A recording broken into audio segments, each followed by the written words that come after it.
Hermanos y amigos que nos siguen a través de las redes sociales, con mucho placer continuamos con ustedes el recorrido por el libro de Apocalipsis. En esta semana vamos a estudiar la lección número 3, titulada Los mensajes de Jesús a las iglesias. Jesús envía una carta que tiene 7 mensajes, la envía a su pueblo. Y estos mensajes, si es cierto que eran para los tiempos de Juan, para la época de Juan, no es menos cierto que también estos mensajes es para la iglesia de hoy. El versículo de memoria contiene un mensaje que es para la iglesia de todos los tiempos a lo largo de la historia. Y nos habla, el versículo de memoria, dice al que venciere. Una palabra que se hace repetitiva en el libro de Apocalipsis. ¿Qué tenemos que vencer? El cristiano tiene 3 enemigos que tiene que vencer, que es la carne, el mundo y el diablo. Ya lo dijo Jesús. Jesús dijo, oren en cada momento para que no tengan tentación, porque el espíritu es fuerte, pero la carne es débil. Dice Pablo, dice Pablo, que los deseos del espíritu, el ocuparse de la carne es muerte, pero el ocuparse del espíritu es vida y paz. Y Pablo dice, escribiendo a los Gálatas, que los que son de Cristo han crucificado la carne con su pasión y deseo. ¿Por qué decimos que el mundo también es enemigo del cristiano? Porque Jesús dijo, dice la Biblia, no améis al mundo en las cosas que en él están. Porque el mundo pasa y su concupiscencia, más lo que aman al Señor, permanecen para siempre. Jesús venció el mundo en señal de que ustedes también deben vencerlo. Y así dice Él. Él dice, en el mundo tendréis aflicción, en mí tendréis paz. Confiad, yo he vencido al mundo. Y hablando del último enemigo de los 3 que decía, que es el diablo, la Biblia dice en 1 de Pedro 5:8, sed sobrio y velad, porque vuestro adversario el diablo anda como león rugiente buscando a quien devorar. Aquí entonces el versículo de memoria continúa diciendo, al que venciere le daré, que se siente conmigo en mi trono, así como yo he vencido y me he sentado con mi Padre en su trono. ¿Por qué la Biblia habla del trono? Y Jesús dice que hay un trono y que su Padre tiene un trono. Veamos qué sucedía. Las personas distinguidas, como los sacerdotes, los jueces, los generales, los gobernadores, tenían su trono, donde desde allí ellos podían ejercer su autoridad. Entonces, los monarcas también tenían sus tronos portátiles, que lo usaban. Salomón también tenía el suyo. El de Salomón era de marfil. Y el rey entonces se sentaba en su pompa, con toda su pompa, se sentaba ahí en su trono. ¿Qué hacía desde allí? Bueno, para las audiencias, para juzgar, para promulgar los decretos. El término también entonces se usa para referirse a la omnipotencia de Dios y su gobierno. Y de ahí entonces que el apóstol que dice la Biblia, al que venciere le daré que se siente conmigo en mi trono, así como yo vencí y me he sentado con mi Padre en su trono. Aquí en la parte del domingo vamos a estudiar los mensajes a Esmirna y a Pérgamo, segunda y tercera iglesia, porque en esta semana vamos a estudiar solamente acerca de 6 iglesias, porque estudiamos la iglesia en la semana pasada, la primera, que es de Éfeso. Ahora vamos a estudiar solamente 6. Y de esas 6, Esmirna y Pérgamo son la segunda y la tercera. Esmirna, que es una palabra que significa mirra. Entonces, ¿qué nosotros podemos decir? Que estas 7 iglesias que estaban en Asia Menor, a las que Pablo dirige su mensaje, Esmirna es la segunda de esta iglesia. A esta iglesia no se le hace ningún reproche, no se le reprocha nada en lo más mínimo. ¿Por qué? A esta iglesia no se le hace ningún reproche, solamente se anima a seguir hacia adelante, se anima a que siga firme Esta iglesia era una iglesia pobre, una iglesia perseguida, una iglesia que tenía grande tribulación. Asimismo se le dice en el mensaje. El mensaje a esta iglesia es: yo conozco tu tribulación y tu pobreza. Porque aunque esta iglesia vivía en una bella ciudad muy rica, con un comercio bien activo, sin embargo, era una iglesia pobre en un país rico. Aunque Jesús también dice que esta iglesia es rica, porque Jesús se hizo pobre para que nosotros fuéramos enriquecidos por su pobreza. El que tiene a Dios lo tiene todo. Por eso esta iglesia era pobre, era rica, pero por lo demás era pobre. Aunque estaba en un lugar, en una ciudad bien rica, y esta iglesia tenía también una población judía bien grande, bien grande. ¿Cómo se dice esta iglesia entonces? Al decirle: yo conozco tu tribulación, conozco tus obras, tu tribulación y tu pobreza, y los que se dicen ser judíos y no lo son, sino son sinagoga de Satanás. ¿Por qué? Porque esta iglesia perseguida, los perseguidores estaban dentro. Las personas que estaban en contra de la iglesia venían de dentro, no de fuera. Por eso entonces los que dicen ser judíos y no lo son. Y a esta iglesia se le dice en el capítulo 2 y el versículo 10: no tengáis ningún temor de las cosas que habéis de padecer. Porque aquí que el diablo enviará a muchos de vosotros a la cárcel para que sean atribulados, y tendréis atribulación por 10 días. Se le dice: pero sé fiel hasta la muerte y yo te daré la corona de la vida. ¿Por qué 10 días? Porque aquí, si tomamos el principio de días por año, vemos entonces esa gran persecución de Diocleciano, desatada por él, impulsada por él, del 303 al 313, 10 años de tremenda persecución a la iglesia. Pero debía mantenerse firme sin flaquear, porque eso es lo que Dios quiere, que en medio de los problemas nosotros nos mantengamos firmes.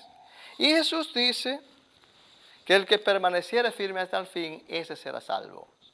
Eso será salvo, que se mantenga firme hasta el fin. Ahora, ¿cuál era el problema de la iglesia de Pérgamo? La iglesia número 3, la que estamos estudiando aquí junto con Esmirna en el día domingo. Bueno, esta iglesia era una iglesia que no tenía compromiso doctrinal. Esta iglesia estaba fundada en una antigua ciudad donde estaba la sede principal del gobierno romano. Allí estuvo por algunos siglos. Y a esta iglesia se le dice: yo conozco tus obras y dónde moras, que mora donde está el trono de Satanás. Pero también se le dice algo. Pese a eso, dice: pero no han negado mi fe, ni en los días que Antipa, mi testigo fiel, fue muerto.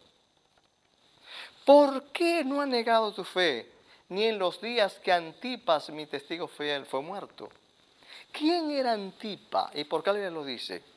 Antipas fue el primer asiático en morir por su fe. Y ni en medio de esa persecución en la cual Antipas murió, la iglesia había negado su fe, pese a que allí estaba el trono de Satanás. ¿Y por qué se le dice que tú estás donde mora el trono de Satanás? Es que veamos lo siguiente: ¿qué había allí en Pérgamo? En Pérgamo ellos habían hecho lo siguiente: ellos le habían hecho un altar a Zeus que sobrepasaba los 200 pies de altura, pues tenía casi 70 metros.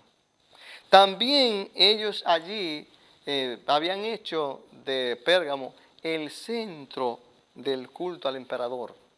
Pero más aún, también Pérgamo se había convertido en el centro del culto a Esculapio, que era el dios de la medicina.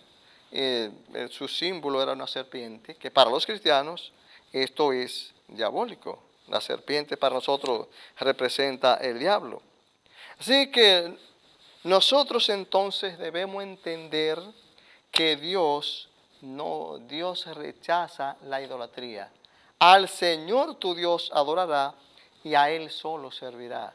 Dios no comparte su adoración y nunca está de acuerdo con las cosas que los hombres hacen.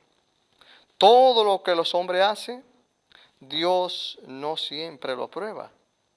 Porque nosotros hemos de hacer la cosa tal como dice la Biblia. Así que para esta iglesia también se le anima a vencer. Y termina diciendo que al que venciere se le dará una piedrecita blanca, se le va a dar a comer el maná, se le va a dar una piedrecita blanca, y en la piedrecita un nombre escrito, el cual nadie podrá saber, sino aquel que la recibe. Así que estos son los mensajes entonces a Pérgamo y a Esmirna. Ahora pasamos a ver, a estudiar acerca de la iglesia de Tiatira. Tiatira era una ciudad en Asia Menor, en Lidia. Estaba cerca de los límites con Misia, camino a Pérgamo y a Sardis. Y ellos se dedicaban, eran muy dedicados, a teñir la tela de púrpura. Hemos de entender que aquella Lidia, que habla de los Hechos, era originaria de Tiatira. O sea que allí estaba una de las 7 iglesias en esa ciudad. Y la iglesia de Tiatira no andaba bien delante de Dios. ¿Por qué esta iglesia no andaba bien? Era una iglesia que estaba en una ciudad donde había muchos gremios mercaderes. Y cada uno de esos gremios tenía su propia deidad. Ahí nos podemos imaginar cuántas deidades tenían ellos, cuántos gremios no habían allí, y cada gremio tenía su deidad. Y esta iglesia estaba andando tan mal delante de Dios, que desde la misma ciudad, la ciudad auspiciaba grandes festividades para practicar la inmoralidad, donde allí se practicaba orgías y todas las cosas que Dios aborrece. Y allí entonces le habla el Hijo de Dios. Jesús le da un mensaje y le dice a ellos también, los reprende, porque ellos tenían la doctrina de Jezabel. Jezabel era la esposa de Acab, quien había promovido la religión cananea, quien había enseñado a la gente a adorar a Baal. Por eso se le hace una reprensión a esta iglesia, por eso se reprende, porque estaba haciendo las cosas en contra de lo que Dios advierte. Pero de todos modos, se anima esta iglesia a que se arrepienta y que sea vencedora.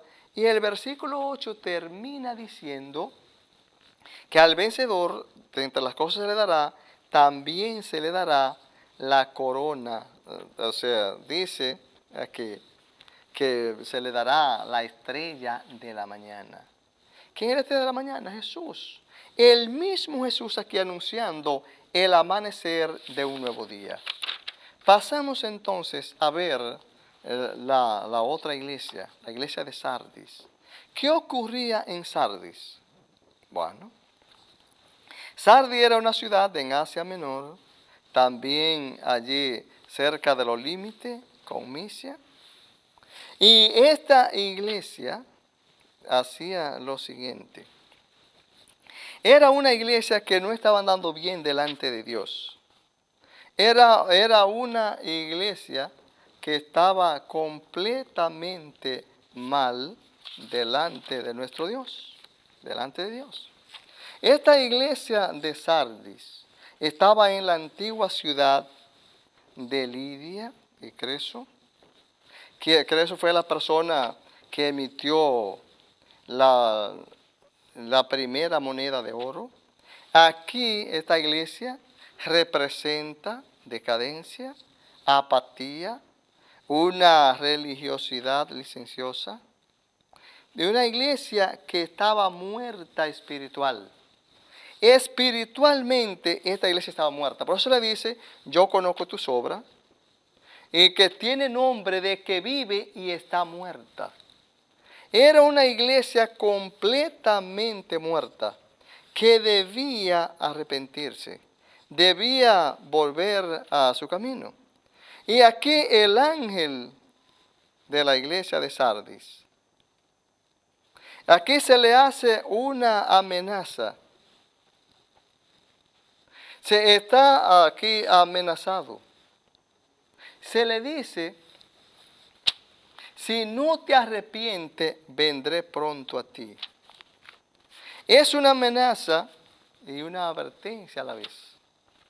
Una amenaza para los que oprimen y un aliento para los oprimidos. Una amenaza para aquellos pecadores sin arrepentimiento y un alivio para los pecadores arrepentidos. Porque el ángel de la iglesia de aquí, aquí está reprobado y a la vez también se le está haciendo una advertencia de que se arrepienta. Es como a la iglesia de Sardis, el único elogio que se le hace, el único, es el reconocimiento de unas pocas personas. Pero tengo unas pocas personas en Sardis. Muy pocas personas permanecían firmes allí en Sardis. Y este es el único reconocimiento que se le hace a esta iglesia. Después no se le hace otro.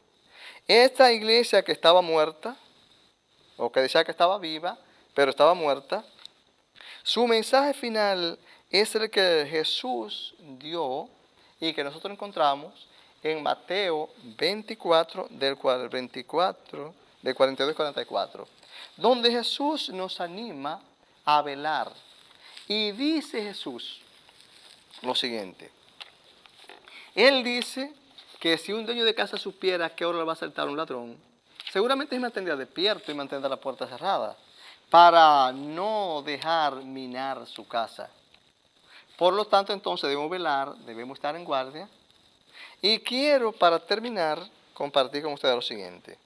Cuando el ángel de la iglesia de Sardis es aquí amenazado y reprobado, se le dice algo. Dice, y si no te arrepientes, vendré pronto a ti. Este vendré pronto no necesariamente tiene que referirse a la segunda venida de Cristo. Puede ser quizás a los juicios, al juicio de Dios, puede ser algún castigo de parte de Dios, como también no decimos que no puede referirse a la venida, pero no me imagino que no solamente se circunscribe a la segunda venida de Cristo Jesús, sino como quizás a los juicios de Dios y también como puede ser quizás puede ser cualquier castigo de parte de Dios. Y es que en la penúltima iglesia, que es la iglesia de Filadelfia, la cual vamos a estudiar en la parte del miércoles, Filadelfia es una palabra, esta iglesia significa amor fraternal. Y esta ciudad la había fundado Átalo Filadelfo, ya hay una palabra Filadelfia. Entonces, Filadelfia era una iglesia situada en un pequeño pueblo. Pequeño para ser el centro de la cultura griega. Pero a la vez era un pueblo bello, un pueblo famoso. Porque estaba rodeado de hermosos viñedos. Y esto lo hacía ver lindo. Pero tenía un problema. El problema era que estaba sometido a grandes terremotos. Era el único problema aquí de Filadelfia. Entonces, ahora el santo, el verdadero Dios, el mismo Cristo, la llave de David, o sea, la autoridad de la iglesia, la autoridad de la iglesia en cuanto a los principios que deben cumplirse y la garantía de las promesas divinas, es el que habla ahora aquí a esta iglesia. Y le está hablando de que ha abierto una puerta, hay una puerta abierta. Esa es la puerta de las oportunidades, la puerta de la oportunidad, la puerta del Evangelio, la puerta de la salvación. La puerta que Dios nos ha abierto a cada uno de nosotros, el cual quiere que todos nosotros seamos salvos. Y ahora aquí el Señor le dice a esta iglesia lo siguiente. Para aquellos cristianos que se mantengan fieles de parte de Dios, a esta iglesia se le dice lo siguiente. Se le dice, por cuanto ha guardado mi palabra. Dice, por cuanto ha guardado la palabra de mi paciencia. Yo también te guardaré de la hora de la prueba que ha de venir. Qué interesante, hermano. Que aquellos que le sean fieles a Jesús, que aquellos que guarden su palabra, por guardar su paciencia, así también Dios lo va a librar de la prueba. De la prueba que ha de venir sobre el mundo entero. ¿Y qué prueba sería esa? Bueno, esta prueba entonces entendemos que debe ser quizá los juicios de Dios, como también la angustia. Es la iglesia de Dios. Dios lo va a, todo el que sea firme, Dios promete que lo va a librar de la angustia. No le va a sonar a la angustia, pero va a estar con él en la angustia y lo va a librar de los juicios. ¿Y qué otra cosa dice esa iglesia? A esa iglesia se le sigue diciendo, al que venciere, le haré columna en el templo de mi Dios. Y escribiré su nombre. Y allí estará su nombre nuevo, el nombre de Dios y el nombre de la ciudad de Dios. ¿Por qué se le dice esto a esta iglesia? ¿Por qué el que venciere le haré columna en el templo de mi Dios? Es que a veces la ciudad a veces honraba a algún ciudadano noble. ¿Y cómo lo hacían? Lo hacían haciendo una columna en un templo, escribían su nombre allí y jamás era borrado. Entonces, al que venciere, le haré columna en el templo de mi Dios. Sí, hermano, otra promesa más para los vencedores. Y ahora pasamos a analizar la última iglesia, que es la iglesia de la Odisea, la iglesia número 7, el cual somos nosotros. La palabra Laodicea es una palabra que significa pueblo juzgado, pues somos ya la última iglesia. La Odisea nunca fue el nombre original de la ciudad, porque la Odisea, Antíoco II le puso ese nombre en honor a Laodice, su esposa. Entonces le puso la Odisea en honor a Laodice. Entonces, ¿qué es el problema de la Odisea? La Odisea era una iglesia completamente arrogante en una ciudad completamente opulenta. Una ciudad que hacía alarde de su riqueza, una ciudad que se mofaba, se engrandecía por las cosas que allí hacían, por aquella escuela de medicina muy famosa, donde fabricaban el colirio para los ojos, también tenían muchas entradas, muchas cosas. Y por eso, entonces, esta iglesia era una iglesia bueno, en el mensaje a la iglesia usted lo entiende mejor. ¿Quién le habla aquí a la iglesia entonces? Dice, el principio, en primer lugar dice el amén. ¿Quién es el amén? El verdadero Dios. ¿Quién es el verdadero Dios? Jesucristo. ¿Quién es el verdadero Dios? El principio de la creación de Dios es el que dice esto. Cuando le habla del principio de la creación de Dios, aquí hemos de entender que se refiere al origen de la salvación, de la creación, y no, como la gente cree, que se refiere a que Jesús fue el primero, como que hay una denominación por ahí, y enseña que Jesús fue el primero en ser creado. No se refiere a que Jesús sea el primero, porque Jesús, en vez de ser creado, Jesús es el creador. Entonces, ¿cuál es el mensaje a esta iglesia? Esta iglesia se le dice, yo conozco tus obras. Tú dices, porque yo soy rico y me he enriquecido, y de ninguna cosa tengo necesidad. Mas no te das cuenta que tú eres pobre, ciego, desnudo, desventurado. Y entonces se le dice, yo te aconsejo que de mí compre oro afinado en fuego y unge tus ojos con colirio para que vea. Y a Teresa se le dice, por cuanto eres tibio y no eres ni frío ni caliente, te vomitaré de mi boca. Bueno, hay personas que piensan de la siguiente manera. Para esas personas que piensan, al decir, porque no eres frío ni caliente, para que le puede decir, bueno, es que yo ni estoy con Dios ni estoy con el diablo. Porque ni soy frío ni soy caliente. Si soy caliente estoy con Dios, si soy frío estoy con el diablo. Entonces, usted ha oído gente así, ¿es cierto? Que dicen yo ni estoy con Dios ni estoy con el diablo. Pero tiene que entender lo que viene entonces atrás. Ahora, la persona que piensa de esta manera tiene que entender lo siguiente. Si no está con Dios, entonces está con el otro. El tibio lo que no entiende es que al no estar con Dios, está con el otro, está con el enemigo. Y se le dice entonces, por cuanto eres tibio y no eres ni frío ni caliente, te vomitaré de mi boca. ¿Cuál es el problema por qué se usa esta expresión aquí?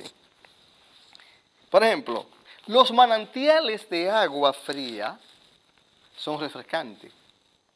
Los manantiales de agua caliente, de esos agua minerales, de hecho son medicinales. Pero el agua tibia produce náusea. ¿Y qué ocurría con ellos? El río del cual ellos se abastecían del agua venía de muy lejos, de muy lejos. Cuando el agua salía, era caliente. Por la longitud, porque ya por el espacio, por la trayectoria, cuando el agua venía pasando por la Odisea, estaba ya un poco tibia. Y más para abajo estaba completamente fría. Los que querían bañarse en agua caliente, y a la vez les sirviera de medicina, es un baño medicinal, viajaban lejos, pero lograban bañarse en agua caliente, y ellos pensaban que hacer agua mineral le era bueno para la salud. Los que solamente querían refrescarse, viajaban también, seguían bajando, y entonces se bañaban en el agua fría. Pero el agua tibia, la gente la detestaba. Entonces, por cuanto eres tibio y no eres ni frío ni caliente, te vomitaré de mi boca. Hay que entender que usted vomita lo que usted ha ingerido, lo que usted tiene adentro. ¿Cómo usted va a vomitar lo que usted no ha ingerido? Entonces, eso es lo que le pasa al tibio. Pero el tibio no lo entiende. Mire cómo dice el mensaje a esa iglesia. Tú dices, yo soy rico y me he enriquecido y de ninguna cosa tengo necesidad. Y no sabes que eres un ciego, miserable, pobre, desnudo, desventurado. Hay gente que sabe y sabe que sabe. Hay otro que no sabe y no sabe que no sabe. Y hay otro que no sabe y sabe que sabe. Me parece un trabalengua. Pero se lo explico ahora. El caliente es caliente y sabe que está caliente. El frío está frío y sabe que es frío. El problema del tibio es que está tibio, pero él no sabe, no reconoce su condición y no sabe que eres un ciego, un pobre, un desnudo, un desventurado. Veámoslo de esta manera ahora para que lo entiendan mejor la gente que van a ver este video. Mire cuál es el problema del tibio. El tibio, como no entiende su condición, porque se torna inconformista, el tibio viene a la iglesia, el tibio diezma, el tibio ofrenda, el tibio también sale sobre misionera. Pero no lo hace, no viene a la iglesia para adorar, viene por una rutina. No viene por principio, no viene para adorar, viene por rutina. Estudia la Biblia no para que Dios le hable, por una rutina. Aún si la obra misionera, todo lo que hace por rutina, nadie hace por principio, nadie hace para agradar a Dios, ya porque es una rutina. Ahora, mira la diferencia entre el frío y el tibio. El tibio todo lo sabe. El tibio, cuando usted empieza a hablar, el tibio habla de cualquier tema. Cuando usted empieza a hablar, él le toma la palabra y habla porque él sabe de eso, ¿cierto? No acepta ningún reproche, cualquier cosa que usted quiera hacer con el tibio no lo acepta porque él sabe de todo. No es diferente al frío. El frío, como sabe que está frío, acepta que usted le diga todas las cosas y la acepta, pero no se hace con el tibio, que es lo que él no entiende, es lo que no sabe, lo es, pero no lo sabe, no lo entiende. Entonces, por cuanto eres tibio y no eres ni frío ni caliente, te vomitaré de mi boca. Ya finalizando, entonces, ¿cuál es el mensaje a la iglesia de la Odisea? A la iglesia de la Odisea se le termina diciendo entonces: yo te aconsejo que de mí compre oro afinado en fuego y que unja tus ojos con colirio para que veas. Se le aconseja tres cosas. Yo te aconsejo que de mí compre oro afinado en fuego y que unja tus ojos con colirio y que sea vestido de vestiduras blancas. Tres cosas se le dicen. Primero, note el diagnóstico. Note cuál es la patología de esa iglesia. Entonces luego se le dice: como es pobre, se le aconseja que compre oro afinado en fuego para que sea rico. El oro en la Biblia representa la fe. La fe, así como se prueba el oro en el fuego, la fe es probada. La fe, cuando nosotros tenemos fe, podemos hacer cualquier cosa. Cuando usted tiene fe, puede pasar por cualquier parte y usted sale vencedor porque usted tiene fe. Usted nunca se desanima. El que se desanima tiene que perder la fe. Entonces, como es ciego, se le aconseja que compre colirio para que vea. Porque el colirio en la Biblia representa el Espíritu Santo, que es el que nos enseña el pecado, es el que nos convence de pecado. Y entonces la vestidura blanca que se le aconseja entonces para que descubra su desnudez, porque es pobre, ciego y desnudo. Entonces, como desnudo, como tal, se le aconseja que compre vestiduras blancas para que cubra su desnudez. Que la vestidura en la Biblia significa la justicia de Cristo. Cristo quiere vestirnos con su justicia, Cristo quiere aumentar nuestra fe y Cristo quiere darnos su Espíritu Santo para que nos convenza de pecado, de justicia y de juicio y sea nuestro consolador para siempre. Que Dios nos bendiga y entonces nos veremos en una próxima lección.